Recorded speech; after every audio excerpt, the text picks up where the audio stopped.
আমার নাম বেলাল। আজকে আমি আপনাদের সঙ্গে যে ঘটনাটি শেয়ার করব, সেটি আমার জীবনে ঘটা সত্য এবং বাস্তব একটি ঘটনা। আমি যখন ছোট ছিলাম, তখন এই ঘটনাটি কাকতালীয়ভাবে আমার সঙ্গে ঘটেছিল। আমি ছোটবেলায় ছাগল এবং বকরি চড়িয়ে বেড়াতাম। আমাকে রাখাল বলতে পারেন, কারণ এগুলো করতে আমার খুব ভালো লাগতো। আমি তখন গ্রামে বসবাস করতাম। বর্তমানে আমি আমার পরিবার নিয়ে ঢাকা শহরের একটি অঞ্চলে বসবাস করছি। আমার নিজস্ব ব্যক্তিগত স্বার্থে এবং গোপনীয়তার সূত্রে আমি আমার পরিচয় গোপন রাখছি। গ্রামে তখন আমার বড় দুই বোন এবং আমি ছিলাম, এবং সাথে বাবা মা বসবাস করতাম। আমার বাবাও তখন বেঁচে ছিলেন। আজকে থেকে প্রায় 18-19 বছর আগের ঘটনা। তখনকার সময়ে আমাদের বেশ কিছু ছাগল এবং ভেড়া ছিল, এবং বাড়িতে 2-3টা গবাদি পশু মানে গরু ছিল। এগুলো নিয়েই আমি সারাদিন পড়ে থাকতাম। আব্বাজান অবশ্য আমাকে স্কুলে ভর্তি করিয়ে দিয়েছিলেন, কিন্তু স্কুলে আমার মনোনিবেশ খুব বেশি ছিল না। আমি স্কুলে একদমই যেতাম না। সারাদিন এদেরকে নিয়ে মাঠে পড়ে থাকতাম। এদের জন্য ঘাস কাটতে, তারপর এদেরকে নিয়ে মাঠের বিভিন্ন স্থানে চড়িয়ে নিয়ে বেড়াতে আমার ভীষণ ভালো লাগতো। তো ওই সময়টা ছিল হচ্ছে ফসল কাটার সময়, মনে হচ্ছে ধান পরবর্তী সময়, এবং মাঠে কোনো ফসল ছিল না। যার কারণে আমি ওইদিন সকালে, মানে যেদিনকে আমার সঙ্গে ঘটনাটা ঘটেছিল, সেদিন আমি সকাল সকাল গরুগুলো এবং ছাগলগুলোকে নিয়ে বেরিয়ে পড়েছিলাম। সাধারণত গরু আমি নিয়ে যাই না, তবে ওই দিনও নিয়ে গিয়েছিলাম। আর যেহেতু মাঠ একদম ফাঁকা ছিল, কোনো ফসল ছিল না, একটা জায়গায় বেঁধে দিলেই হাতালার যেসব ঘাস আছে সেসব খেয়ে একদম ফুলে ফেঁপে উঠবে। আমি ওইদিনকে স্কুলে গেলাম না। এই জন্য আমার মায়ের কাছে ভীষণ বকানিও খেতে হলো, কিন্তু আর কিছু করার নেই, কারণ স্কুল টাইম ততক্ষণই পেরিয়ে গিয়েছে।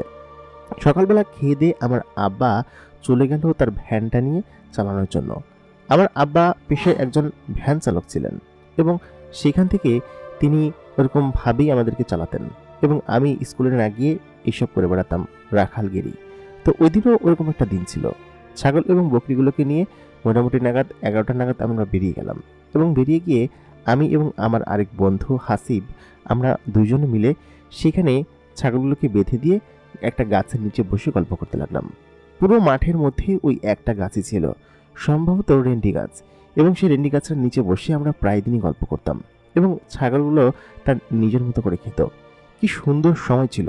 সেই সময়গুলোর কথা চিন্তা করলে আসলেই খুবই আবেগে আপ্লুত হয়ে যায়। আমি এবং আসিফ দুজনে এখানে বসে গল্প করতে লাগলাম। গল্প করতে করতে কখন দুপুর হয়ে গেল নিজেরাও টের পাইনি। আমরা সাথে করে আমাদের খাবারগুলো নিয়ে এসেছিলাম, কারণ আমরা যে মাঠে এসেছিলাম সেই মাঠটা ছিল আমাদের গ্রাম থেকে পরের গ্রামের মাঠ আর কি। এবং আমাদের এলাকার যে ফসল আছে, মানে যে ফসলের যে মাঠ আছে, সেই মাঠে ততক্ষণে ফসল লাগানো হয়ে গিয়েছে। আর ছাগলগুলো ছেড়ে দিলে পুরো মাঠই একদম উলটপাট করে খেয়ে ফেলবে। তারপর আমরা দুজন গল্প করতে করতে দুপুরবেলার খাবার খেয়ে নিলাম। খাবার খাওয়া শেষে বেলা তখন 3টা বাজে। ওই টাইমে আসিফ বলল কি যে ও নাকি বাড়িতে চলে যাবে, ওর নাকি খালা বাড়িতে যেতে হবে আজকে। তো যাই হোক, ওর ছাগল এবং বকরিগুলোকে নিয়ে বাড়ির দিকে চলে গেল। আমি বললাম আর একটু পরে আসবো, আমার সব ছাগল এবং গরুর পেট ভরেনি, তাছাড়া এখন বাড়ি গিয়ে কী করবো। আমি সকল ছাগলগুলোকে বেঁধে রেখে ওইখানেই পাশে একটা খেলার মাঠ ছিল, আমি সেই খেলার মাঠে চলে গেলাম। খেলতে খেলতে আমি যে ছাগলগুলো নিয়ে বেরিয়েছিলাম সেইগুলো সম্পর্কে আমার খেয়াল থাকলো না। অবশ্য ছাগলগুলো সেখানে বাঁধাই ছিল, এবং সেইখানে ওরা ঘাস খাচ্ছিল। কোনো সমস্যা হওয়ার কথা না, এবং ওখান থেকে যাওয়ার কোনো অপশন নেই। তো খেলাধুলা শেষ করে মাগরিবের নামাজ পড়ে আমি বাড়িতে চলে গেলাম। তখন আমার বয়স 11 কি 12 বছর। বাড়িতে আসার পর আমার তখন খেয়াল হলো, আরে আমি তো ছাগলগুলোকে নিয়ে মাঠে গিয়েছিলাম। আমি সঙ্গে সঙ্গে আর 1 সেকেন্ড দেরি না করে ওই মাঠে চলে গেলাম। গিয়ে দেখলাম ছাগলগুলো সেখানে ভ্যাবাচ্ছে, এবং গরুগুলো হাম্বা হাম্বা করছে। তবে ভাগ্য ভালো যে কেউ এগুলোকে নিয়ে যায়নি। আমি তাড়াহুড়ো করে সমস্ত ছাগলের খুঁটো খুলে দিলাম। খুলে দিয়ে সেগুলোকে নিয়ে সামনের দিকে চলে আসলাম। তারপর সেই ছাগলগুলো আমার পেছন পেছন আসতে লাগলো, এবং আমি এটা খেয়াল করিনি যে আমার ছাগলের সাথে অতিরিক্ত আরেকটা সাদা রঙের ছাগল যুক্ত হয়েছে, এবং এটা আমি বাড়িতে যাওয়ার পরে খেয়াল করি। কারণ হচ্ছে এই জিনিসটা আমার পেছন পেছন কখন এসেছে সেটা আমি বলতে পারবো না। আমি যখন ছাগলকে নিয়ে বাড়িতে ফিরি, আমার মা দেখি বলে কি যে কিরে এত দেরি হলো কিসের জন্য। আমার আব্বাও চিন্তা করছিল, কারণ দুটো গরু নিয়ে গিয়েছি, দুটো গরুর দাম অনেক আছে, সেই সাথে ছাগলগুলো আমি খামখেয়ালিপনা করি বেশি, যার কারণে আমার আব্বা আসার পরে আমাকে বকা দিলেন, বললেন কি যে গরু নিয়ে যাওয়ার দরকার নেই। আমি বললাম আচ্ছা ঠিক আছে। কারণ ছাগলগুলো ছিল আমার নিজস্ব। আমার আব্বা আমাকে একদিন একটা ছাগল কিনে দিয়েছিল এবং এরপর থেকে একে একে এই ছাগলের পেট থেকে এই সমস্ত ছাগলগুলো বেরিয়েছে। মানে হচ্ছে প্রায় 14-15টা ছাগল, সব আমি এরকমভাবে বানিয়েছি বিগত 4-5 বছর ধরে। এবং আরও কয়েকটা অবশ্য কিনেছি, সেগুলোর কথা আলাদা। তো আমি ছাগলগুলোকে নিয়ে আমাদের যে গোয়াল ঘর ছিল সেই গোয়াল ঘরের ভিতরে ঢুকালাম। তো সেখানে একটা ইউনিক ছাগল, আমি ওইখানে যাওয়ার পরে বুঝতে পারলাম যে সাদা রঙের ধবধবে এবং তার শরীরের মধ্যে যে লোমগুলো, সেই লোমগুলো একটু ভিন্ন রকমের। তবে সেটাকে ছাগলের মতো দেখা যাচ্ছে না, অনেকটা বিড়াল এবং খচ্চর জাতীয় কোনো কিছু একটা। তো ওইটা দেখে প্রথমে আমি ভয় পেলাম, তবে ও যেহেতু ছাগলের সঙ্গে এসে পড়েছে, নিশ্চয়ই অন্য কারোর পোষা প্রাণী হতে পারে, আমাদের পালের সঙ্গে চলে এসেছে। আমি সেটাই ভাবতে লাগলাম। ও যাতে পালিয়ে না যায়, আমি সেই জন্য ওর গলায় একটা দড়ি দিয়ে বেঁধে রাখলাম। কারণ আমার এখানের পালে যতগুলো ছাগল ছিল প্রত্যেকের গলায় দড়ি ছিল, আর ও তো পালিয়ে যেতেও পারে। কারণ আমাদের যে গোয়ালঘর ছিল সেই গোয়ালঘরের পাশে বেড়া ছিল, ওই বেড়া ফুটো ছিল, ওই ফুটো দিয়ে ও চাইলে বের হতে পারবে। যদিও সেখানে নেট টেট দিয়ে আটকানো ছিল, তবে ও চাইলে সেটা বের হতে পারবে। তারপর আমি কি বেঁধে রাখলাম। বেঁধে রাখার পর ও ওইখান থেকে আর যেতে পারছিল না। পরের দিন সকালবেলা উঠে দেখি সেই ছাগলটা সেই ঘরের ভেতরে নেই। আমি দেখে সম্পূর্ণ চমকে গেলাম। কি ব্যাপার, ছাগলটা ঘরের ভিতরে কেন নেই? কারণ হচ্ছে ওদিক দিয়ে তো বের হওয়ার কোনো কথাই না। আর আমি যে মোটা দড়ি দিয়ে ওকে বেঁধে রেখেছিলাম, ও নিজে থেকে যে বের হবে এখান থেকে, সেটা একদম অসম্ভব ব্যাপার। এটা কোনোদিনই সম্ভব নয়। আমি আব্বাকে ডেকে বললাম, আব্বা, গতকালকে এরকম আমার সঙ্গে আমার পালের সাথে ছাগলের সাথে একটা অদ্ভুত ধরনের প্রাণী এসেছিল। প্রাণীটা ছাগলও না, আবার খচ্চরও না, কেমন যেন দেখতে। তবে তার গায়ে খুব চমৎকার লোম ছিল এবং হাত বোলাতে খুবই ভালো লাগছিল, এবং তার শরীরটা বেশ ঠান্ডা ছিল। সাধারণত ছাগলের শরীর গরম হয়, কিন্তু ওনার শরীর ঠান্ডা ছিল। কি হলো কিছু বুঝতে পারলাম না। সকালবেলা উঠে দেখি নেই এখানে। তুমি কি ছাড়ছো নাকি? আব্বা তখন বলল, তোর ছাগল বকরি দেখার টাইম নেই আমার একটু উত্তরপাড়া যেতে হবে, তুই থাক। এই বলে সে বেরিয়ে গেল। আমি আসলে কিছু বুঝতে পারলাম না যে ঘটনাটা আমার সাথে ঘটলো কি। আমি আমার বড় 2 বোনের সঙ্গেও ঘটনা শেয়ার করলাম, কিন্তু তারা এই বিষয়ে বলল কি যে তোর মাথা খারাপ।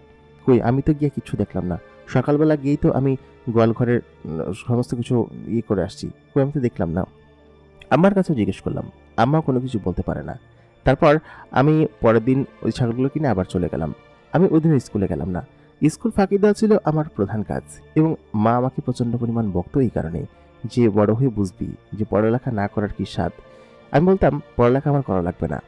এখনও বুঝি যে পড়ালেখা করলে হয়তো সেই স্বাদটা বুঝতে পারতাম, যে পড়ালেখা করলে এখন হয়তো এই মজদুরির কাজ করা লাগতো না। যাই হোক, সেই দিন তো চলে গিয়েছে। তো আমি ওই সময় হচ্ছে গিয়ে ছাগলগুলোকে নিয়ে ওদিনকে আবার বেরিয়ে পড়ি। তো আমার সাথে কিন্তু এর আগের দিন যে ঘটনাটা ঘটেছিল, ওই ঘটনার সূত্রপাত ধরেই পরের দিনের ঘটনা ঘটা। তো ওদিনকে আমি আসিফের সঙ্গে দুপুরের পরপরই চলে এসেছিলাম বাড়িতে এসে, কারণ হচ্ছে গিয়ে ছাগলগুলো আজকে তাড়াতাড়ি খেয়ে ফেলেছিল, এবং যে ভিটায় আমরা গিয়েছিলাম সেই ভিটায় প্রচুর পরিমাণ খাবার ছিল, এবং আমি 2 বস্তা ঘাস কেটেছিলাম, যেটা কিনা ওদের আগামীকাল দুপুর পর্যন্ত হয়ে যাবে। কারণ আগামীকাল সকালবেলা আমি আমার খালাবাড়ি যাওয়ার কথা চিন্তা করেছি। তো ওই দিন আমি বাড়িতে চলে আসলাম সন্ধ্যার আগেই। বাড়িতে এসে আমি তো দুপুরের রাত্রের খাবারকে আমি ঘুমিয়ে পড়লাম, এবং স্বাভাবিকভাবে পরের দিন সকালবেলা উঠে আমি আমার যে সাইকেলটা ছিল সেই সাইকেলটা নিয়ে আমি আমার খালাবাড়ি চলে গেলাম। তো খালাবাড়ি আমার যে কাজিনটা ছিল তাদের সঙ্গে আমার সময় বেশ ভালো কাটতো, এবং ওদের সাথে গল্পগুজব করে আমার সময় খুব আনন্দে কাটতো। তো ওদের সাথে হচ্ছে গিয়ে ওদের গ্রামে একটা জায়গায় খেলা ছিল, ফুটবল খেলা, সেখানে চলে গিয়েছিলাম। তো ওই ফুটবল খেলা শেষ করে তারপরে এদিকে ওদিকে গ্রাম ঘুরে ওই টাইমের ছেলেপুলেরা কীভাবে গ্রামে চলাফেরা করতো সেসব বিষয় সম্পর্কে তো আপনারা অনেকেই অবগত আছেন। তো আমার খালাবাড়ি ফিরতে ফিরতে প্রায় বিকেল হয়ে গেল। তো আমার আম্মা বলেছিল যে খালাবাড়ি থেকে যেন তাড়াতাড়ি আমি চলে আসি, কারণ হচ্ছে গিয়ে বাড়িতে অনেক কাজ থাকে, আর বাড়িতে আমি আব্বা না থাকলে সমস্ত কাজ আমাকে করতে হয়। আমার বোনেরা তার ঘর থেকে বেরিয়ে মাঠালি কাজ করবে না, যেমন মাঠে অনেক সময় পানি দেওয়া লাগে, ধানের জমিতে বা ফসলের জমিতে পানি দেওয়া লাগে, বা কীটনাশকও দেওয়া লাগে, এইসব কাজে পাঠায় আর কি। অনেক সময় বাজারে যাওয়া লাগে। তো আম্মা আমাকে আগে বলছিল চলে আসতে, তো আমি ভাবলাম যে ওই দিন আমি যাবো না। তো খালা আমাকে এত পরিমাণ জোর করলো, কারণ বলছে কি, খালা বললো কিছু তোর মাথাটা চলে যেতে বলছে, এখানে থাকা যাবে না, তুই বাড়িতে চলে যা, দরকার হলে আবার 2 দিন পরে আসিস, তোর আব্বা তো এখন বাড়িতে নাই, তুই যা, তোর মা আর বোনেরা বাড়িতে একা। তো ওই দিনকে রাত্রে হচ্ছে আব্বা আসবে না এটাই বলছিল। তো আমি যেটা করলাম, খালার কথা শুনে, আর খালা হচ্ছে কিছু পিঠা বানিয়ে দিয়েছিল, আর গরুর মাংস রান্না করেছিল, সেগুলো নিয়ে আমি হচ্ছে গিয়ে বাড়ির দিকে রওনা দিলাম। তো আমি যখন খালার বাড়ি থেকে বের হলাম তখন প্রায় সন্ধ্যা লেগে গিয়েছে। তো তো সন্ধ্যার পরে আমি সাইকেলটা নিয়ে দ্রুত গতিতে আসছিলাম। তো আমাদের বাড়ির দিকে আসতে খালাদের বাড়ির পরে আমাদের বাড়ির মাঝখানে, একদম গ্রামের মাঝখানে একটা গোরস্থান পড়ে। তো সেই গোরস্থানের রাস্তা ধরে আমি আসছিলাম। তো সাধারণত এইসব জিনিসপাতি আমার খুব একটা ভয় লাগতো না, তবে ওই রাস্তার আসার পরে আমার কাছে একটু ভয় লাগতে শুরু করলো। আমি খুব দ্রুত গতিতে সাইকেল চালিয়ে সেই জায়গাটা আমি পার হয়ে গেলাম, এবং খানিকটা দূরে যাওয়ার পর আমার কেন যেন মনে হচ্ছিল যে দুজন লোক আমার পেছন পেছন আসছে। তো আমি সাইকেলটার চালাচ্ছিলাম এবং আড়মোড়া করে পেছন দিকে তাকানোর পর আমি সত্যি সত্যি দেখলাম যে দুজন লোক আমার পেছন পেছন দৌড়ে দৌড়ে আসছে। তো এটা দেখে আমি অনেকটা ভয় পেয়ে গেলাম যে দুজন লোক আমার পেছনে পেছনে দৌড়ে দৌড়ে আসবে কিসের জন্য, অদ্ভুত কথা তো। তো সব মিলিয়ে আমি আবার পেছন দিকে তাকালাম। তো আমার সাইকেলের গতি কিন্তু বেশ ভালোই ছিল, আমি খুব গতিতে চালাচ্ছিলাম, আর 2 রডের বড় সাইকেল ছিল, এটা মূলত আব্বার সাইকেল, আমি চালাই বেড়াই। তো তারপর আমি যখন পেছন দিকে তাকালাম দেখলাম যে ওই জিনিস দুটো খুব গতিতে দৌড়াচ্ছে এবং আমার পেছন পেছন আসছে। কারণ হচ্ছে আমি আর অল্প একটু পার হলেই আমার গ্রামের ভেতরে ঢুকে যাবে এবং আমার বাড়ির কাছাকাছি চলে আসবো। তো আমি স্বাভাবিকভাবে কিন্তু সেরকম গতিতেই সাইকেলটা চালাচ্ছি। তবে আমি খেয়াল করলাম যে যে দুজন লোক আমার পেছন পেছন আসছিল, সেই দুজন লোক আসলে প্রচণ্ড গতিতে দৌড়ে আমাকে ধরে ফেলেছে, এবং আমার ডান পাশে একজন, বাম পাশে একজন। তো সেই লোক দুজনের যে জামা পরা ছিল, লেবাসটা পরা ছিল, খুবই অদ্ভুত রকমের লেবাস পরা ছিল, যেটা কিনা আসলেই দেখতে খুবই কালো রঙের, এবং ওদের চেহারা আমি ঠিকমতো দেখতে পাচ্ছিলাম না অন্ধকারে, যেহেতু তখন মাগরিবের অনেকক্ষণ পরে পুরোপুরি অন্ধকার নেমে এসেছে এবং তাদেরকে ঠিকঠাক মতো দেখা যাচ্ছে না। তো ওনারা আমাকে থামতে বললেন। তো আমি তো ওনাদেরকে দেখে ভয় পেয়েছি, এবং আমি যখন খেয়াল করলাম যে আসলে ওনারা দৌড়াচ্ছেন না, ওনারা মাটি থেকে অনেকটা উপরে হাওয়ায় ভাসছেন, তো তখনই আমার পিলে চমকে গেল এবং এক প্রকার পরের মধ্যে বাড়ি দিয়ে উঠলো যে আসলে এরা কারা। এবং আমি তখন এক প্রকার ভয়ে কান্নার শব্দের মতো এরকম করে ফেললাম। তো ওনারা কোনো প্রশ্নের উত্তর দিল না। তো আমাকে হচ্ছে কি তখন ওরা ধরে ফেললো, 2 হাত চ্যাংদোলা করে ধরে ফেললো। তখন আমার সাইকেলটা আমার নিচে থেকে হচ্ছে কি সরে গিয়ে একদম বাগানের ভিতরে পড়ে গেল, এবং আমি যে জায়গাটায় চলে এসেছিলাম ওইটা হচ্ছে আমাদের এলাকার যে মেম্বার আছে, সেই মেম্বারের বাড়ির যে বাড়িটা আছে সেই বাড়ির পাশের পুকুর, এবং মেম্বারের বাড়ি থেকে সামান্য একটু দূরে হচ্ছে আমাদের বাড়ি। তো আমি তখন কান্না করছিলাম এবং আমাকে কিন্তু হাওয়ায় ভাসিয়ে ফেলেছে। তো আমি অনেক ছোটাছুটি করছিলাম, অনেক ছোটাছুটি করে আমি কিন্তু নড়াচড়া করতে পারছিলাম না। তো আমি তাদেরকে বলতে লাগলাম যে আপনারা আমাকে কেন ধরেছেন, আপনারা কারা, এবং আপনারা আমাকে কোথায় নিয়ে যাচ্ছেন। ওরা আমাকে হাওয়ায় ভাসিয়ে নিয়ে যাচ্ছিল। তো আমি তখন বললাম কি যে আমাকে মাফ করে দেন, আমি আসলে ভুল করে বাগানে ঢুকে পড়েছিলাম। এর আগের দিনের ঘটনা আমি আপনাদেরকে বলি। আমি মূলত হচ্ছে কি গ্রামে ছাগল তো নিয়েই যেতাম রাখাল বালক হিসেবে, সেই সাথে গ্রামে অনেক অকাজ কুকাজ করে বেড়াতাম। যেমন কারোর গাছের আম ধরলে, লিচু ধরলে, কোনো ফলমূল ধরলে সেই জিনিস আগে আমার পেটে যেত। তো ওই দিন বিকেলবেলা হচ্ছে গিয়ে, এর আগের দিন বিকেলবেলা যখন ওই যে আসিফের সাথে চড়াতে গিয়েছিলাম, তো ওইখানে একটা লিচু বাগান আছে। তো ওই লিচু বাগানে হচ্ছে আমি লিচু খাওয়ার জন্য গিয়েছিলাম। তো এটা হচ্ছে গিয়ে একটু বিলাতি টাইপের লিচু ছিল, ওদের এখানে ম্যাক্সিমাম টাইমে মানে সিজন ছাড়াও লিচু থাকতো। এটা কোন বিদেশি গাছ ছিল, এবং ওটা একটা মণ্ডল বাড়ি ছিল, এবং মণ্ডল বাড়ি হচ্ছে গিয়ে ওই এলাকার প্রভাবশালী একজন বাড়ি। তো মণ্ডল বাড়িতে হচ্ছে গিয়ে ওই লিচুর গাছ ছিল। তো আমি এবং আসিফ ওই লিচুর গাছ থেকে লিচু পেড়েছিলাম, এবং লিচুর গাছে কিন্তু বেশি লিচু ছিল না। তো লিচু পেড়ে কিন্তু খেয়েছিলাম, বড় বড় চাইনিজ বা এই জাতীয় কোনো লিচু হবে। তো তখন আমি ভাবলাম কি যে নিশ্চয়ই ওনারা ওই দোষের জন্য আমাকে ধরেছে। তো আমি তখন রিকোয়েস্ট করতে লাগলাম যে আমাকে মাফ করে দেন, আমি আসলে ইচ্ছা করে লিচু খাইনি, বা আমি ইচ্ছা করে কোনো কিছু করিনি, আপনারা কোন দোষে আমাকে ধরে নিয়ে যাচ্ছেন, বা আপনারা কারা। তাদেরকে দেখে অনেকটা প্রশাসনের লোকের মতোই মনে হচ্ছিল, কারণ যেহেতু অনেক লম্বা চওড়া, অনেক স্বাস্থ্যবান, আর মাথায় ঘোমটা দেওয়া। তো আমি আসলে ওই সময়টাতে বুঝে উঠতে পারছিলাম যে আমাকে কোথায় নিয়ে যাচ্ছে। তো এমন তো অবস্থা, আমি যখন তাকে বারবার জিজ্ঞেস করছিলাম ততক্ষণ আমি মাটি থেকে অনেকটা উপরে হাওয়ায় ভাসছি। তো ওই লোক দুটা আমাকে মানে কোনো একটা ভাষায় কিছু একটা বললেন, আমি কিছু বুঝতে পারলাম না, এবং আমাকে সজোরে একটা থাপ্পড় মারলেন আমার কান কষে। তো আমার কান একদম বয়রা হয়ে গেল। তো আমি আসলে তখন আমার প্রায় অজ্ঞান হয়ে যাওয়ার মতো অবস্থা, এবং আমি কাত হয়ে এক প্রকার অচেতনই হয়ে পড়লাম। ওনারা যে জোরে থাপ্পড় মেরেছিল, আমার কান বেয়ে প্রায় রক্ত পড়ার মতো অবস্থা, এবং রক্ত হয়তো বেরিয়েছিল। তো যাক, আমাকে কোথায় নিয়ে গেল আমি জানি না। তো পরের দিন সকালবেলা যখন আমার ঘুম ভাঙলো, আমি দেখলাম কি যে আমার হাতে রশির মতো কোনো কিছু একটা দিয়ে শক্ত করে একটা খুঁটির সঙ্গে বাঁধা, এবং যে খুঁটির সঙ্গে বাঁধা সেই খুঁটিটা পাথরের বানানো একটা খুঁটি, এবং সেই খুঁটির সাথে আমাকে বেঁধে রাখা হয়েছে, এবং আশেপাশে আর কেউ নেই, এরকম একটা খোলামেলা জায়গা, এবং সেই খুঁটির সাথে আমাকে বেঁধে রাখা হয়েছে। আমি অনেক চেষ্টা করেও সেই রশিটা খুলতে পারলাম না, এসব রশি টশি বাঁধা যেহেতু কোনো ব্যাপার না, খোলাটাও তো আমার কাছে কোনো ব্যাপার হবে না। তো আমি অনেক চেষ্টা করলাম খোলার জন্য, কিন্তু এরা কি গিরে দিয়েছে বা কি রশি দিয়ে বেঁধেছে আমি সেটাই বুঝতে পারছিলাম না। তো শুধুমাত্র হাত নয়, আমার পা দুটো এক জায়গা করে বাঁধা। তা আমি আসলে বুঝতে পারতেছিলাম না যে আমাকে কেনই এখানে নিয়ে আসা হয়েছে, আর কেনই বা আমাকে এরকমভাবে, আমার মাথায় কোনো কিছু ঢুকতেছিল না। তো এখানে খানিকক্ষণ বাদে একজন লোক আসলো। সেই লোকটা অনেকটা কালো একটা ছাগলের মতো দেখতে, এবং তার সামনে সে 4 পায়ে ভর দিয়ে হাঁটতেছিল, এবং তার ওপরের অংশ সেটুকু হচ্ছে মানুষের মতো, এবং তার হাতও রয়েছে, 4টা পা রয়েছে, সেই সাথে 2টো হাতও রয়েছে। অনেকটা সিফিংস নামে একটা জন্তু আছে, সেই জন্তুর মতো দেখতে। তবে সে আসলে একটা ছাগলের মতো, এবং তার মুখমণ্ডল অনেকটা ছাগলের মতো দেখতে, তার পুরো গায়ে লোম আর কি। মানুষের মতো দেখতে যে অংশটা, সেই অংশটার মধ্যেও পুরো দস্ত লোম। তো তিনি আমার কাছে এগিয়ে আসলেন, এগিয়ে এসে আমার কাছে একটা থালা এগিয়ে দিলেন, এবং সেই থালার ভিতরে কিছু খাবার ছিল। তো খাবারের ভিতরে সম্ভবত কোনো মাংস ছিল, এবং সেই মাংসের গায়ে একটু একটু মাংস লেগে আছে, আর হচ্ছে সম্পূর্ণটাই হাড়, এবং সেই সাথে কিছু গম দিয়ে তৈরি খাবার আছে। আমি আসলে প্রচণ্ড ক্ষুধার্ত ছিলাম, আমি সেই খাবারগুলো খেয়ে নিলাম তড়িঘড়ি করে, এবং হাড়ের ভিতর তো খাওয়ার কিছু নেই, ওই একটু একটু যে মাংস লেখা ছিল সেই মাংসগুলোই খেলাম আমি। তো খেয়ে আমি আসলে তখন সেখানে ঘুমিয়ে পড়লাম। এর পরের দিন দুজন লোক আসলো আমার কাছে, এবং আমাকে লাথি মেরে তুলে সেই যে রশি দিয়ে বাঁধা ছিল, ওরা জাস্ট এরকম চুটকি বাজানোর সঙ্গে সঙ্গেই সেই রশি আসলে খুলে গেল আমার হাত থেকে, গায়েব হয়ে গেল এক প্রকার। তো আমাকে ওই জায়গা থেকে একটু সামনের দিকে নিয়ে যাওয়া হলো, এবং যেখানটায় নিয়ে গেল সেখানটা একটা শহরের মতো জায়গা, একটা ঢাকা শহরের মতো এরকম একটা জায়গা হবে। তবে সেখানে যে ঘরগুলো ছিল সেগুলো গ্রামীণ, আমাদের প্রাচীন যে ঘরগুলো, গোল গোল ঘরের মতো, এবং অনেকটা ছাতার মতো, ব্যাঙের ছাতার মতো ঘর। এবং সেই ঘরগুলো দেখে আমি সত্যি অবাক হয়ে গেলাম যে এরকম ঘর কি কোথাও হতে পারে, এবং আমি কোথায় আছি।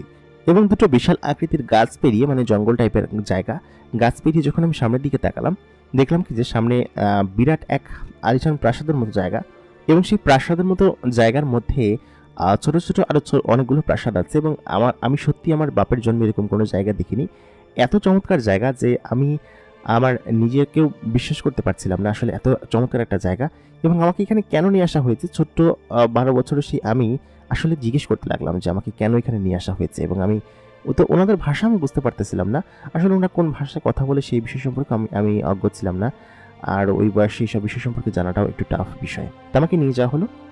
নিয়ে যাওয়ার পরে একটা রাজদরবারের মতো জায়গায়, আমি আসলে সিনেমাতে দেখেছি এরকম জায়গা, কিন্তু বাস্তবে এরকম জায়গা দেখিনি।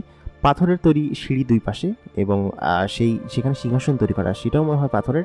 তো তার দুই পাশে বিশাল আকৃতির বড় বড় লোক বসে আছে, এবং তাদের মাথায় শিংয়ের মতো কোনো কিছু একটা শিংয়ের মতো গজানো, এবং তাদেরকে দেখে আসলে মানুষ বলবো নাকি গরু বলবো নাকি শিংওয়ালা মানুষ বলবো, আমি কিছুই বুঝতে পারতেছিলাম না। আর একটা বড় সিংহাসন ছিল ফাঁকা। তো সেই বড় সিংহাসনে খানিকক্ষণ বাদে একজন মোটাসোটা এবং খুবই বড় দেখতে লোক এসে বসলো।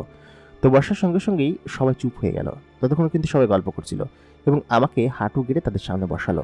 তো বসানোর পরে ওনারা কি কথা বলতেছিল আমি আসলে কিছু বুঝতে পারতেছিলাম না। তো আমি যেহেতু তখন ছোট ছিলাম, আমি আসলে কান্না করতেছিলাম প্রচণ্ড পরিমাণে। তো ওইখানেরই একজন লোক, যে কিনা বাংলা ভাষায় প্রথমবার মতো আমার সঙ্গে কথা বললো, এবং ওনারা এর আগে কি ভাষায় কথা বলতেছিলাম আমি বুঝতে পারতেছিলাম না। তো ওই লোকটা তখন ওই মোটা মতো লোকটার সঙ্গে কথা বলে আমার কাছে এগিয়ে আসলেন।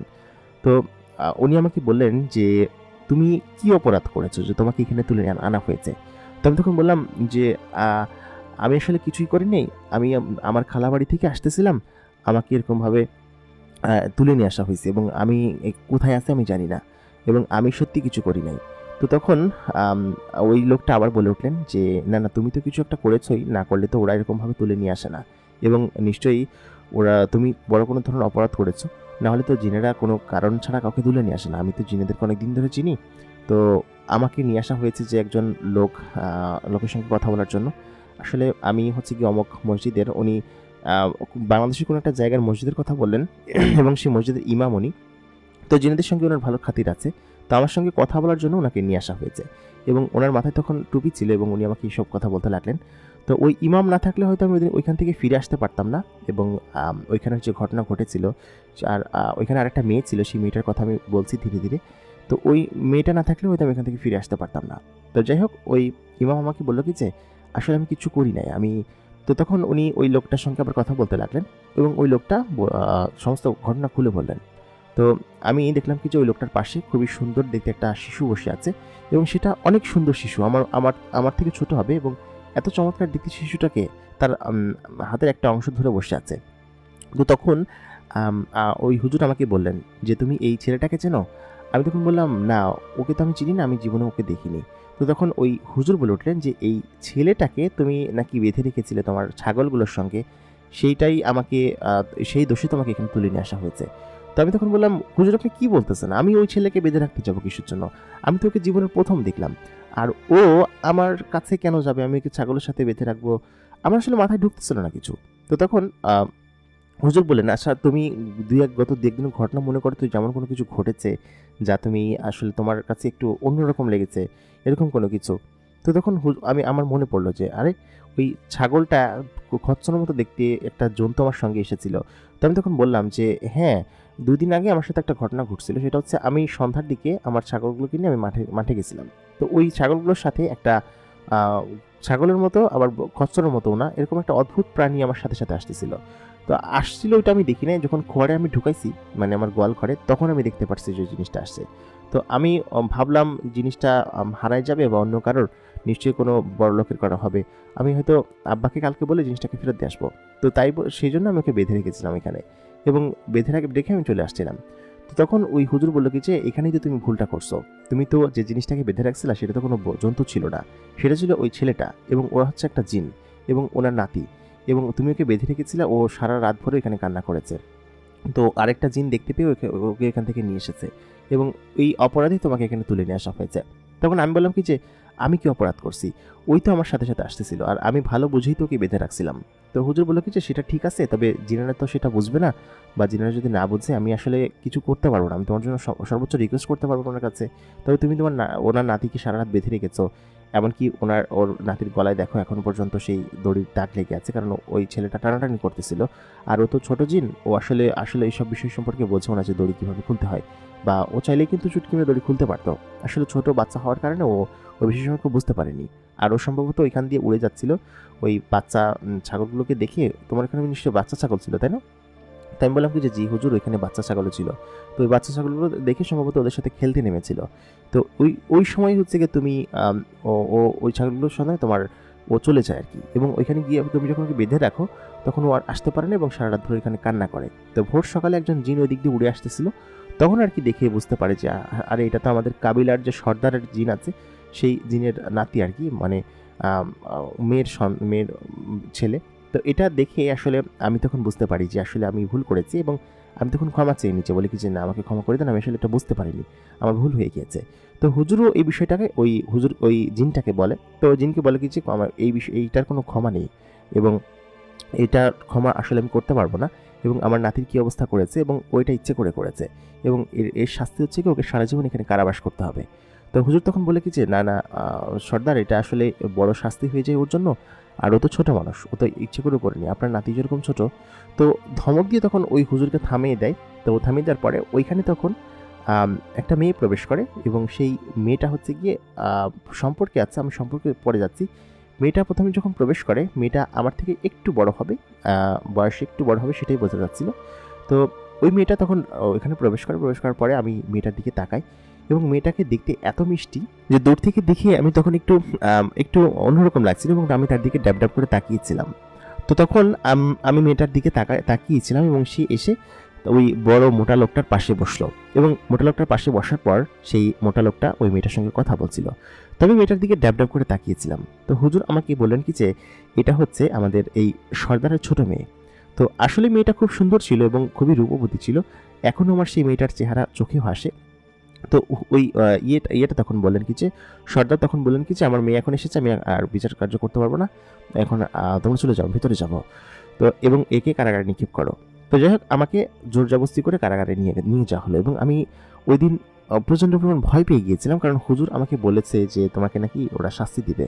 তো এতটুকু শুনেই আমার আসলে খারাপ লাগতেছিল, এবং হুজুর কিন্তু আমাকে এটা বলেনি যে ওরা বলেছে যে সারা জীবন কারাবাস করতে হবে, এরকমটা কিন্তু বলেনি। তো যাওয়ার সময় ওই মেয়েটা আমার দিকে ইশারা দিয়ে কিছু একটা বলতেছিল, কি বলতেছিল সেটা জানি না। তো আমাকে এরকমভাবে কারাগারের ভিতরে রাখা হলো এবং যেখানে রাখা হলো সেখানে এরকম ভালো খাবার দাবার দিত না, এক প্রকার বাজে খাবার দিত এবং ওই খাবারগুলো থেকে এক ধরনের কাঁচা ঘ্রাণ আসতো, খুবই বাজে ধরনের। যে ফল দিত এবং এক প্রকারের মিষ্টি দিত, সেই মিষ্টিগুলো খেতে সুস্বাদু ছিল। সেগুলো মূলত খেয়ে আমি বেঁচেছিলাম আর কি ওই 2-3 দিন। তো 2-3 দিন আমাকে প্রথম 2 দিন নিয়ে আসা হয়েছে, প্রথম 2 দিন আমাকে এরকমভাবে জেলে রাখা হয়েছে। তৃতীয় দিন যেদিন আমার বিচার করলো, ওই দিন বিচার শেষে আমাকে এনে কারাগারে নিক্ষেপ করা হলো। তো ওই হুজুরটা নিশ্চয়ই আমার জন্য এইটা করেছে এবং হুজুর আমাকে পরবর্তীতে বলেছে, আমাকে ওই দিন রাখার পরে ওই দিন রাত্রেবেলা আমি তো কান্না করতেছি, আমার তো ঘুম আসার কথাও না এরকম একটা জায়গায়। তো এখানে অন্যান্য জিন যেসব আটক ছিল ওরা আমাকে ভয় দেখাচ্ছিল এবং ওরা নানানভাবে আমাকে ভয় দেখাচ্ছিল বিভিন্ন অদ্ভুত শব্দ করে। তো আমার পরাণ কাঁপতেছিল ভয়ে। তো কিছুক্ষণ পরে দেখি ওই সেই মেয়েটা, যে মেয়েটা হচ্ছে ওই সর্দারের পাশে বসেছিল, ওই মেয়েটা 2জন রক্ষী জিন সহকারে আমার কাছে আসে এবং তার পেছনে সেই হুজুরও আছে এবং সে এসে আমার কাছে এসে আমার ওই রক্ষী জিন দুটোকে দরজা খুলতে বলে এবং ওনারা দরজা খুলে আমাকে আমি বাইরে আসতে বলে। আমি বাইরে আসি। বাইরে আসার পর ওই মেয়েটা আমাকে বলে কিছু, তোমার নাম কি? তো আমি তখন আমার নাম বললাম এবং মেয়েটি তখন বললো কি যে আমার নাম হম্মাম। তা বললাম কিছু হোমাম আবার কেমন নাম? তো মেয়েটি তখন বলল যে আমি তো জিন, এই জন্য আমার নাম এরকম। আমি হুজুরের কাছ থেকে বাংলা ভাষা শিখে নিয়েছি এবং তুমি তো দেখতে অনেক সুইট আছো এবং খুবই ভালো ছেলে মনে হচ্ছে, কিন্তু তুমি আমার ভাতিজে ভাগ্নিকে আটকে রেখেছিলে কেন? তো আমি তখন বললাম এটা আমি ইচ্ছে করে করিনি, হুজুর তো আপনাকে সব কিছু বলেছে, তাই না? তো ওই বয়সেও আমি ছোট হলেও আমার জ্ঞান বুদ্ধি বেশ ভালো ছিল এবং মেয়েটা দেখতে এত মিষ্টি ছিল। ও আমাকে বললো কি যে আচ্ছা ঠিক আছে, আমি আব্বাজানের সাথে কথা বলেছি, আব্বাজান তোমাকে বলেছে যে তোমাকে মুক্ত করতে এবং তোমার যে কোনো দোষ নেই সেটা হুজুরও ভালোভাবে বুঝিয়ে বলেছে এবং আব্বাজান আমার কথা ফেলবে না। তো যে ওইটা একটা পরী ছিল এবং যেহেতু জিনেদের মেয়েরা পরী হয়, তো আমাকে ওই মেয়েটা আমাকে হাত ধরে নিয়ে গেল অন্দরমহলের দিকে এবং অন্দরমহলের দিকে সবার যাওয়ার কিন্তু অনুমতি ছিল না। তো হুজুর তখন একটু স্বস্তি নিঃশ্বাস ফেলেন, বললেন কি যে যাই হোক ওই হুজুরকে আমি ধন্যবাদ দিলাম এবং হুজুর আমাকে বললো কি যে এরকম ভুল কিন্তু কখনো করো না। আর আমাদের রাজকন্যা মানে হচ্ছে গিয়ে এই সর্দারের মেয়ে, ও হচ্ছে কি জিন হুমাম এবং হুমাম খুবই ভালো মেয়ে। হুমাম তোমাকে এখানে 2 দিন থাকতে বলেছে, তুমি এখানে 2 দিন থেকে ওর সাথে খেলাধুলা করে ওর সাথে ও তোমাকে থাকতে বলে তোমার সাথে সময় কাটাবে। ওইটা ওর বাবার কাছ থেকে অনুমতি নিয়েছে এবং আমি বলেছি আচ্ছা ঠিক আছে তুমি থাকো, আমি চলে যাচ্ছি। হ্যাঁ, তো হুজুর আমাকে তার ঠিকানা দিয়ে চলে গেলেন। আসলে হুজুর হচ্ছে সাতক্ষীরার একটা জায়গায় তার বাড়ি ছিল। তো পরবর্তীতে আমি ওই হুজুরের সঙ্গে গিয়ে দেখা করি। আমি যখন বাড়িতে পৌঁছাই, আমি অবশ্য ওই ছোট বয়সে আমি তার সাথে দেখা করিনি। আমি যখন একটু বড় হই, বুঝতে শিখি, তখন আমি সেই হুজুরের সঙ্গে গিয়ে দেখা করেছিলাম। তো হুজুর আমাকে বলেছিল যে তুমি সেদিনকে জোর বাঁচাবেচে গিয়েছিলে। আমি তো ওই জিন সর্দারকে অনেক রিকোয়েস্ট করেছিলাম, কিন্তু তিনি তো মানেননি। তোমাকে আসলে কারাবাস দিতই এবং জিনাটা অনেক খারাপ হয় এবং তাদের যদি কেউ ক্ষতি করে তাহলে তাকে কোনোভাবেই ছাড়ে না। আর যদি তুমি তাদের কারণ ক্ষতি না করো তাহলে তোমাদের ধারে কাছে আসবে না। তো তুমি তার নাতিকে এরকমভাবে একটা ক্ষতি করেছিলে, তার গলায় দাগ পড়ে গিয়েছিল। তুমি যদিও না জেনে করেছো, তবুও কিন্তু তোমার সর্দার কিন্তু আমার কথা শুনেনি। পরবর্তীতে ওই মেয়েটা, ওই পরি মেয়েটা না থাকলে হুজুরের কন্যা, ওই জিনের কন্যা, ছোট কন্যা, ও যদি না থাকতো তাহলে হয়তো তুমি কোনোদিন ওই জিনের ওইখান থেকে ফিরে আসতে পারতে না। এবং যে ঘটনা ঘটেছিল সেটা আসলে খুবই মারাত্মক লেভেলের ঘটনা ছিল। তো যাই হোক, হুজুরকে আমি অনেক ধন্যবাদ দিই এবং এখন আমি সেই হুজুরের সঙ্গে মাঝে মাঝে দেখা করি। হুজুর অবশ্যই এখন একটু অসুস্থ অবস্থায় আছে। উনি এখনও সাতক্ষীরা সেই সদরের সেই অঞ্চলে বসবাস করে, ওনাদের নিজস্ব বাড়ি। তো ওনার জন্য দোয়া করি এবং আপনারা সবাই হুজুরের জন্য দোয়া করবেন। তো হুজুরকে আমি মাঝে মধ্যে ফোন করে শুনি, কারণ উনি না থাকলে হয়তো আমি এখান থেকে বেঁচে ফিরে আসতে পারতাম না ওই সময়টাতে। তো তারপরে আমি আগের ঘটনায় ফিরে যাই। তো সেই পরি মেয়েটা আমাকে নিয়ে হচ্ছে তার কক্ষে যায় এবং তার কক্ষটা এত চমৎকার ছিল, তো আমি আসলে বলে বোঝাতে পারবো না। সে আসলে খুব চমৎকার চমৎকার সব জামা পরে এবং খুবই সুন্দর ছিল মেয়েটি, যেহেতু সে একটা পরি মেয়ে ছিল এবং তার সংস্পর্শ আমাকে যেন অন্যরকম একটা দুনিয়ায় নিয়ে গিয়েছিল এবং সে আমাকে তার সমস্ত জামা কাপড়, তারপরে সে কী জিনিস ব্যবহার করে, কোথায় থাকে, এই সমস্ত জিনিস দেখাতে লাগলো। তো ওই দিনকে ওর সঙ্গে আমি সারাদিন ছিলাম এবং ওর সঙ্গে আমি গল্পগুজব করলাম, তারপর ওর সঙ্গে আমি খাবার খেলাম। তো যাই হোক, ওর সঙ্গে যে খাবারগুলো খেয়েছিলাম সেই খাবারগুলো ছিল অত্যাধিক সুস্বাদু এবং ওরা যেহেতু ওই ধরনের খাবারই খায়, আর কয়েদিদেরকে তো ভালো খাবার দিবে না, এটা তো স্বাভাবিক বিষয়। তো অত্যাধিক রকমের ভালো খাবার ছিল এবং সেই খাবারগুলো খেয়ে আমি এত আনন্দিত অনুভব করছিলাম, আসলে মনে হচ্ছিল যে আমি এখান থেকে আর না যাই, আমি ওর সঙ্গেই থাকি। তো ওর সঙ্গে আমি ওই দিনকে সারাদিন ঘুরলাম এবং বিকালের দিকে আমাকে একটা বাগানের দিকে নিয়ে গেল এবং সেই বাগানের ওইখান থেকে সূর্য খুব চমৎকারভাবে অস্ত যাচ্ছে সেটা দেখা যাচ্ছে এবং একটা ফুলের বাগান। সেই ফুলের বাগানের ভিতরে ছোট বড় অনেক ধরনের ফুল ফুটে আছে। তো ওর নাকি এটা নিজস্ব তৈরি করা বাগান এবং বিভিন্ন জিনেরা সেখানে আছে এবং ওইখানে যেসব দাসী জিন যারা ওখানে কাজ করে তারাও মনে করেন যে অনেক অনেক সুন্দর দেখতে, অনেক চমৎকার দেখতে এবং মূলত হচ্ছে গিয়ে জিনেরা বেশ ধরে থাকে, এটা আমি ওর কাছে শুনলাম। ও তখন বললো যে জিনেরা আসলে বেশ ধরে থাকতে পছন্দ করে, যখন তারা মানুষের সংস্পর্শে আসে বা এদিক ওদিকে যায় তখন তারা বেশ ধরে থাকতে অনেক অনেক পছন্দ করে এবং আসলে মূলত বেশ ধরে থাকে। তো জিনেদের এমনি যেসব পুরুষ জিন আছে, অনেক জিন আছে দেখতে অনেক কুষ্ঠিত, আমাদের জিনেদের মধ্যে অনেক ধরনের ভাগ আছে। তো মেয়েটা অনেক বুদ্ধিমান ছিল এবং অনেক জ্ঞানী ছিল সেটা আমার মনে হলো। আর ওই বয়সে আমার যতটুকু ব্রেনে কাজ করেছে আমি ওর সঙ্গে কথা বলেছি, ওর সঙ্গে ঘুরেছি, ওর সঙ্গে থেকেছি এবং ও আমাকে সবসময় খুবই সমীহ করতো এবং বলতো কি যে তুমি খুবই ভালো ছেলে, তোমার সঙ্গে বন্ধুত্ব করে আমার খুব ভালো লাগলো। তো 2 দিন হচ্ছে কি আমি ওর সঙ্গে ছিলাম এবং ওর সঙ্গে ওইখানে গল্প করেছি, ওইখানে থেকেছি। তো যাই হোক, আমি যেদিনকে চলে আসবো ওই দিনকে হচ্ছে গিয়ে ওই মুরব্বী যে জিনটা ছিল মোটা সোটা, ওই জিনটা আমাকে তার কাছে ডাকলো এবং বললো কি যে বাবা আমি আসলে তখন রেগেছিলাম, এই জন্য হয়তো তোমার প্রতি অন্যায় করতে যাচ্ছিলাম, তবে আমার মেয়ে সেই অন্যায়ের চোখটা আমাকে খুলে দিয়েছে এবং তুমি খুবই ভালো একটা ছেলে এবং তুমি ভালো করবে এবং আমাদের দোয়া তোমার সঙ্গে আছে, তুমি আসলে চলে যাও এখান থেকে। অনেকদিন তো থেকেছো, তোমার বাড়িতে হয়তো অনেকে চিন্তা করছে, যদিও আমরা ভেবেছিলাম যে তোমাকে এখানে চিরদিনের জন্য আটকে রাখবো, এই জন্য আমরা তোমার বাড়িতে কোনো জিন পাঠাইনি। কারণ হচ্ছে আমরা সাধারণত কাউকে যদি তুলে নিয়ে আসি তার সম্পূর্ণ বিচার না হওয়া অবধি আমরা তাদের বাড়িতে একটা জিন পাঠাই এবং তোমার রূপ ধরেই সে সেখানে থাকতো। কিন্তু আমি আসলে এবার তেমনটা করিনি। তো তোমার বাবা মা তোমার জন্য চিন্তা করছে, তুমি যাও, তুমি কয়েকদিন পরে আবার ঘুরতে এসো।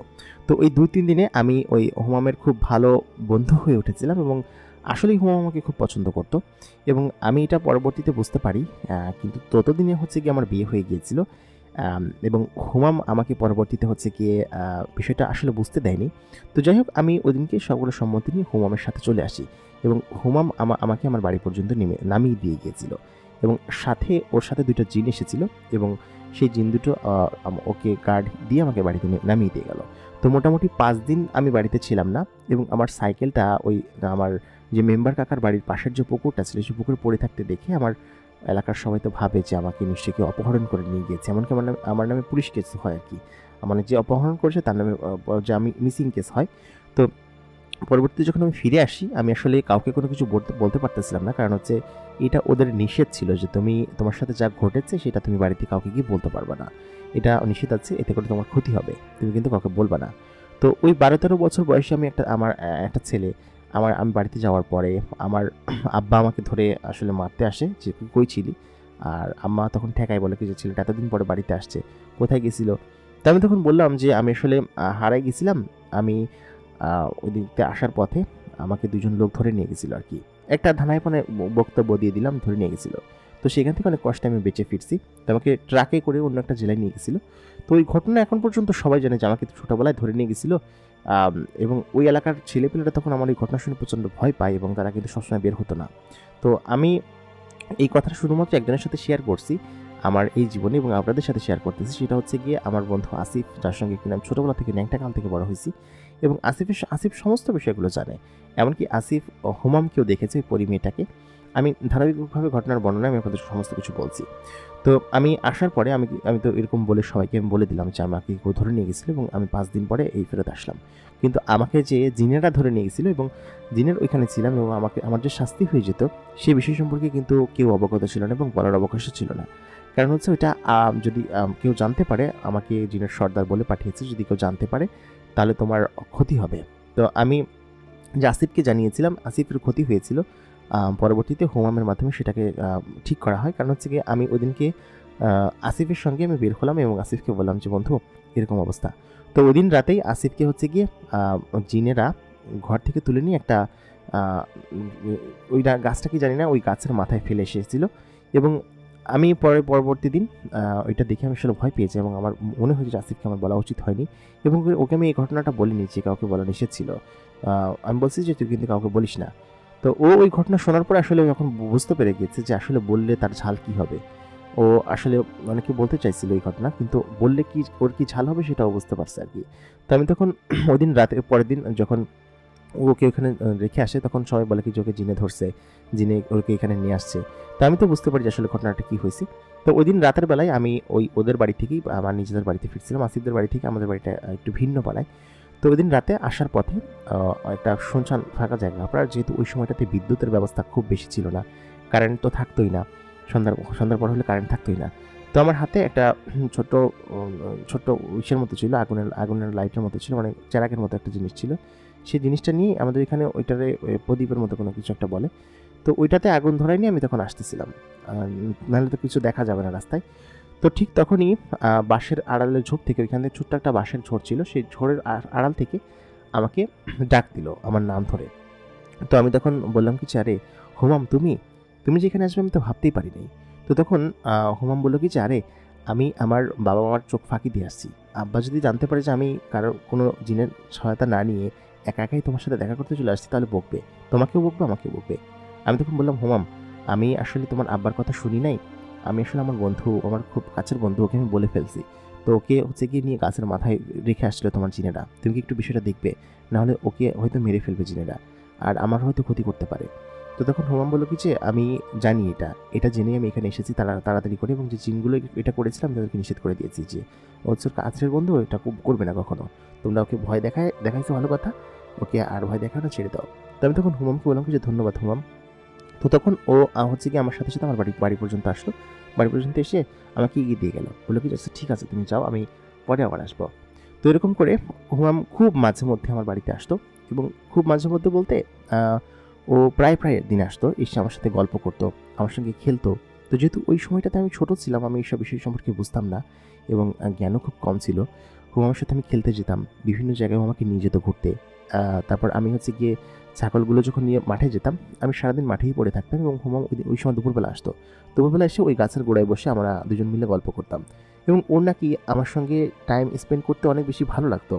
বেশিরভাগ টাইমেও আমার সাথেই থাকতো, আমার সঙ্গে গল্পগুজব করতো। তো এরকম করতে করতে আমাদের সময় মাঝখানে কেটে যায়, অনেকটা বছর কেটে যায়। আসলে মাঝখানের ঘটনাগুলো বলতে গেলে ভিডিও অনেক লম্বা হয়ে যাবে, এবং সেগুলো শোনার মতো কোনো ঘটনাও না, কারণ হচ্ছে হুমাম ওই আমাকে বিভিন্ন জায়গায় ঘুরতে নিয়ে যেত। সেই জায়গাগুলো সম্পর্কে আমরা অনেকটা জানি, এবং আপনারাও জানেন। সেই ফুলের বাগানে বা বিভিন্ন সমুদ্রের পাড়ে, এবং বিভিন্ন খাবার নিয়ে আসতো। তো একদিনের ঘটনা আমি বলতেই পারি, একদিন আমি ওই ছাগলগুলোকে নিয়ে চড়াচ্ছিলাম, আর হচ্ছে কি ওই গাছের নিচে বসেছিলাম। তো হঠাৎ করেই একটা সুঘ্রাণে আমার নাক ভারী হয়ে ওঠে। তো আমি তখন বুঝতে পারলাম যে এটা সুঘ্রাণ, এরকম সুঘ্রাণ হুমামের গায়ে ছাড়া আর কারো গায়ে হতে পারে না। ও বিভিন্ন দিন বিভিন্ন ধরনের পারফিউম দিয়ে আসতো, এবং ওটা নাকি ওদের এলাকার খুবই সমৃদ্ধ এবং খুবই প্রিমিয়াম পারফিউম, তো দিয়ে আসতো এরকমভাবে। তো আমি তো ক্লাস 8 পর্যন্ত পড়েছি, তারপর আমি তো পড়ালেখা বাদ দিয়ে দিই, আর পড়ালেখা আমার করা হয়নি। তারপর হচ্ছে গিয়ে একটা মেয়ের সঙ্গে প্রেম হয়ে যায়, এবং প্রেম হওয়ার পরে তো আমি সেই মেয়েটাকে বিয়ে করে ফেলি আর কি, যে কিনা এখন আমার স্ত্রী।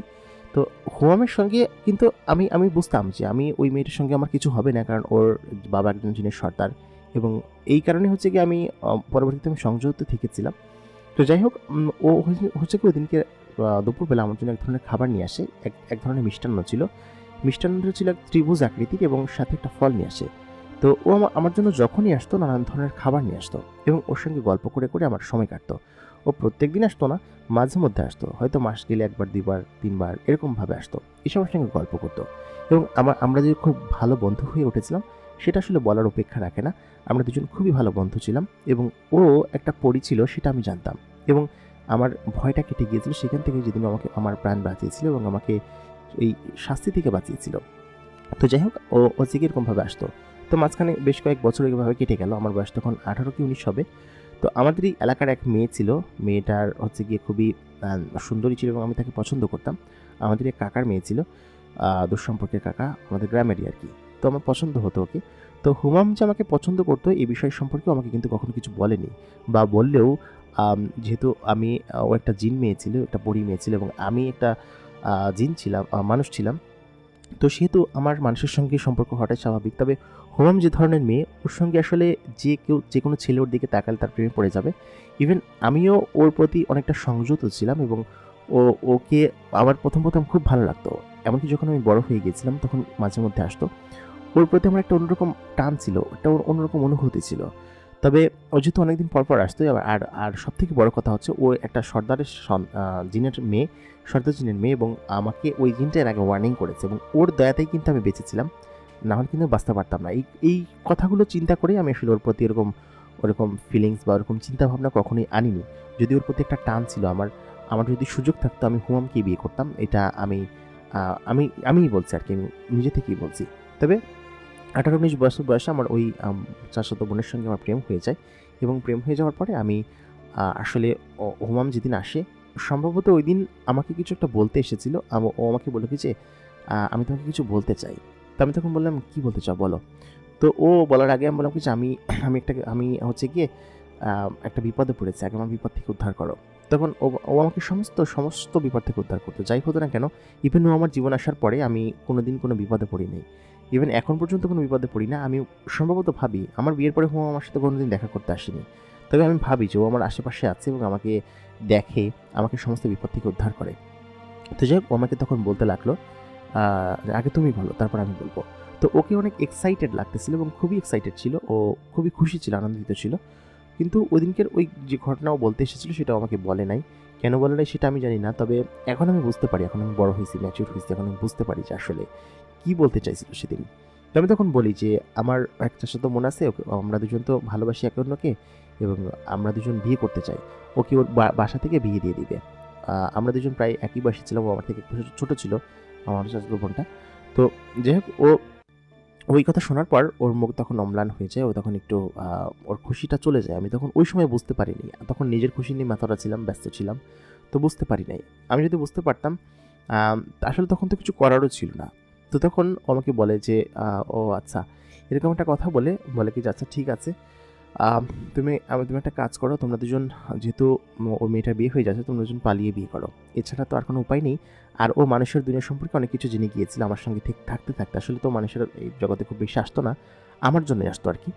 তো জেনে গিয়েছিল অনেকগুলো, তো আমাকে বললো পালিয়ে বিয়ে করো। তো আমি বললাম কি যে, ভালো একটা বুদ্ধি দিছো। তো ও আমাকে হচ্ছে কি, ওর গলার একটা চেন ছিল, সেই চেনটা আমাকে খুলে দেয়, বলে কি যেটা তোমার বউকে দিও। তো সেই চেনটা অনেক দামি ছিল, আমি জানি যে এই চেনটা অনেক দামি এবং খুবই মূল্যবান জিনিসটা। তো আমি প্রথমে নিতে নারাজ হয়ে যাই, তো তখন বলে যে দিও।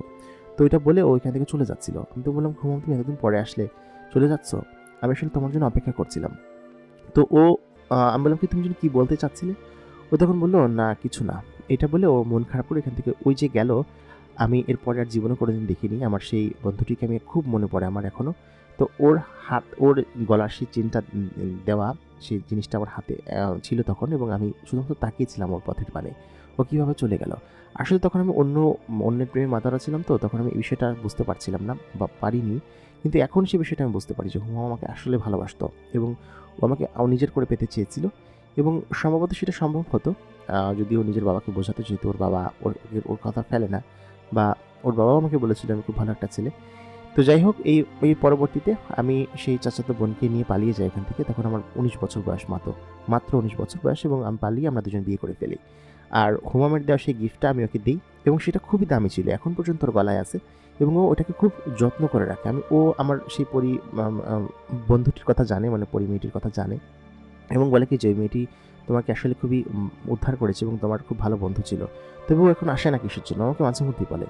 তো যাই হোক, আমি আসলে ওই সময়টা তো আমি বারবার করে বলছি, ওই সময় তো আমি ওর ভালোবাসাটা বুঝতে পারিনি হুমামের। তো পরবর্তীতে ও আমাদের পরিবার থেকে বিষয়গুলো মেনে নেয়, এবং আমার বোনগুলোর বিয়ে হয়, আমার একটা সন্তান হয়, এবং আস্তে আস্তে আমার পরিবার বৃদ্ধি পেতে থাকে, এবং এই কয়েক বছরের ভিতরে আমার মোট 3টা সন্তান, 2টা মেয়ে, এবং এই কয়েক বছর আগে একটা ছেলে হয়েছে। তো পরবর্তীতে আমার বাবা মা দুজনেই মারা যাওয়ার পরে আমরা ঢাকা চলে আসি, এবং দুজনে আকস্মিক মৃত্যু, বার্ধক্যজনিত কারণেই তেনারা মারা গিয়েছেন। দুজনে আল্লাহ তাআলা তেনাদেরকে জান্নাত নসিব করুন। তো ঢাকায় চলে আসি। ঢাকায় এসে আমি মোটামুটি একটা ভালো একটা জায়গায় চাকরি করছি, এবং ফ্যামিলি নিয়ে মোটামুটি ভালোই আছি, সুখেই আছি। তো সব মিলিয়ে আসলে আমার হুমামের কথা খুব মনে পড়ে, সেই ঘটনা, সেই ছোটোবেলার জিনের দেশে যাওয়া, সেই হুমামের সাথে পরিচয় হওয়া, সেই ছোট্ট মেয়েটি যে কিনা আমার প্রাণ বাঁচিয়েছিল, আমার জন্য তার এত পরিমাণ আবেগ, আমাকে বাঁচানোর জন্য এত এত চেষ্টা তার, তারপর সেই হুজুর, আমার আসলে সব মিলিয়ে এই বিষয়গুলো আমি আসলে ভুলতে পারি না। আমার কেন যেন আমার জীবনের সাথে এই জিনিসগুলো গেঁথে গিয়েছে, আমি ভুলতে পারি না এই বিষয়গুলো। খুবই অদ্ভুত লাগে এখনও চিন্তা করলে। আমি যখন ঘটনাগুলো লিখছিলাম, লিখে পাঠাচ্ছিলাম, তখনও আমার চোখ বেয়ে পানি পড়ছিল সেই হুমায়ুনের জন্য। সেই কথা চিন্তা করলে আমার আসলে খুব খারাপ লাগে, খুবই অদ্ভুত লাগে। তো সবাই আমাদের জন্য দোয়া করবেন। আসলে মানুষ অনেক কিছু পরবর্তীতে গিয়ে বুঝতে পারে। তো আমার জীবনে এই ঘটনাটা আমার এক প্রকার দাগ কেটে যাওয়ার মতো ঘটনা। তো সবাই আমার জন্য দোয়া করবেন। আমরা যেন সুখে শান্তিতে থাকতে পারি এবং আমি অন্ততপক্ষে এতটুকু আশা করি যে মৃত্যুর আগে একবার অন্ততপক্ষে আমি হুমায়ূনের সাথে দেখা করতে পারি। এটাই আমার চাওয়া আসলে। এবং আপনারা দোয়া করবেন যেন সেটা সফল হয়। ও যেন একদিন আমার কাছে আসে এবং সেই একদিনের জন্য আমি অপেক্ষা করব। ওকে আমি বলব যে, "সেদিন আসলে তুমি কী বলতে চেয়েছিলে?" তো ও নিশ্চয়ই বলবে না, তবুও আমি জিজ্ঞেস করব। তো সবাই দোয়া করবেন আমাদের জন্য। এই ঘটনাটা এই পর্যন্তই ছিল। প্রিয় দর্শক, আমাদের আজকের ঘটনাটি আপনাদের কাছে কেমন লাগলো? আমাদেরকে কমেন্ট করে জানাতে ভুলবেন না। আসলে ঘটনাটা শুনে আমার নিজের কাছে খুব ভালো লাগলো। তো আশা করি আপনাদের কাছে ঘটনাটা ভালো লেগেছে এবং আপনারা লাইক, কমেন্ট, শেয়ার এবং আমাদের চ্যানেলটাকে সাবস্ক্রাইব করবেন। এতক্ষণ কণ্ঠে আমি আরজে ইমরান আপনাদের সঙ্গে ছিলাম এবং আপনারা দেখছেন the mega box prime. The mega বক্সের সাথেই থাকুন। আপনাদের কোনো ঘটনা যদি আপনারা পাঠাতে চান আমাদেরকে ইমেইল করে পাঠাতে পারেন। আমাদের ইমেইল অ্যাড্রেস এই ভিডিও ডেসক্রিপশনে পেয়ে যাবেন এবং আপনারা আপনাদের জীবনের ঘটনা শেয়ার করুন এবং সেই গল্প প্রচার করবে আমাদের চ্যানেল। দেখা হবে পরবর্তী এপিসোডে নতুন কারো জীবনের ঘটনা নিয়ে। ততক্ষণ পর্যন্ত ভালো থাকবেন, সুস্থ থাকবেন। খোদা হাফেজ।